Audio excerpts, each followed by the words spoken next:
Hello বন্ধুরা, তোমাদের আজকে দেশি স্টাইলে চিকেন রান্না করে দেখাবো। তার জন্য প্রথমে ঝাঁঝে পড়া সরিষার তেলটা আমি কড়াই দিয়ে দেব। সরিষার তেলটা গরম হয়ে গেলে ওখানে তেজপাতা এবং কিছুটা জিরে ফোড়ন দিয়ে দেব এবং ম্যারিনেট করে রাখা চিকেনটা আমি এখানে দিয়ে দিলাম। এই ম্যারিনেটে আছে টমেটো, আদা রসুন এবং কাঁচা লঙ্কা, লঙ্কা গুঁড়ো সব আছে এখানে, এবং দিয়ে কিছুক্ষণ নাড়াচাড়া করে নেব। এইভাবেই নাড়াচাড়া করতে থাকবো যতক্ষণ না চিকেন থেকে তেল বের হয়ে যায়।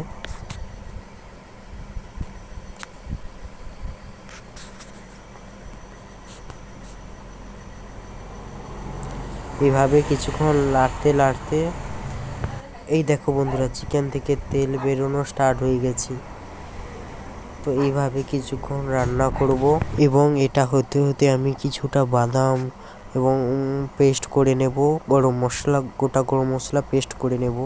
সেটা আর ক্যামেরার সামনে নিয়ে আসছি না। ভালো মতো কিছুক্ষণ করে একটা বাটিতে হালকা পরিমাণে জল নেব। সেই জলে হালকা হলুদ এবং লঙ্কা গুঁড়ো মিশিয়ে নেব।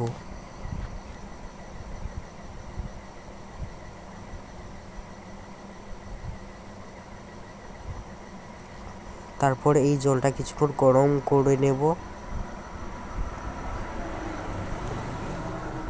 জলটা গরম হয়ে গেলে ওই জলটা নিয়ে এসে ওই চিকেনের মধ্যে ঢেলে দেব।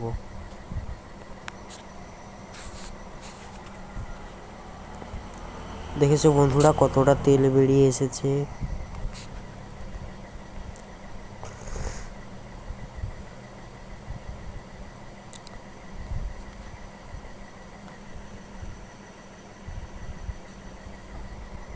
এবং আমার বাদাম পেস্ট করা আর গরম মশলা পেস্ট করাও হয়ে গেছে। এবার আমি ওইখানে বাদাম পেস্ট করা ওগুলো দিয়ে দেব।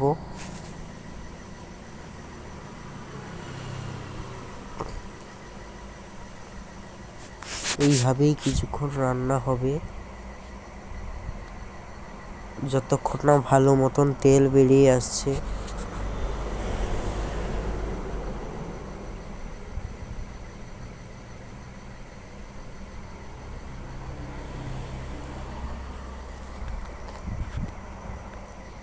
দেখেছেন বন্ধুরা, প্রায় তেল শুষে নিয়েছে।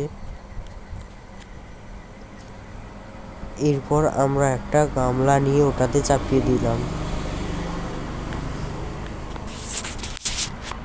তারপরে কিছুক্ষণ সেদ্ধ হওয়ার পর আমরা গামলাটাকে তুলে ফেলবো।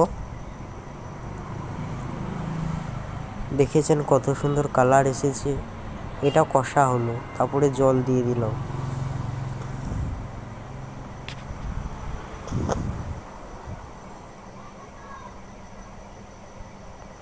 এটা কিছুক্ষণ হালকা আঁচে ফুটিয়ে নেব।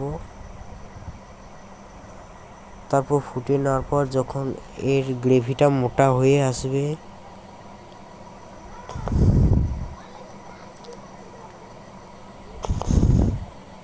গ্রেভি মোটা হয়ে এলে এর মধ্যে কিছুক্ষণ নাড়াচাড়া করতে করতে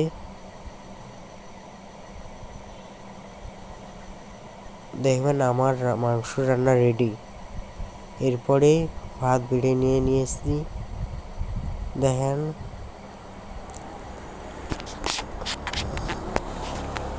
এরপরে কিছুটা ভাত মেখে লেবু দিয়ে ভাত মেখে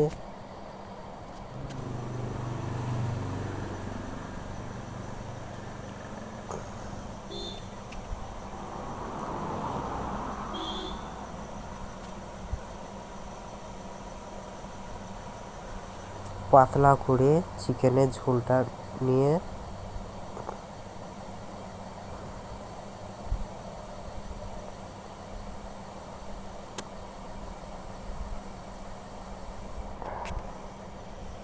অল্প চিকেন নিয়ে ভাত মেখে অল্প চিকেন নিয়ে নেব।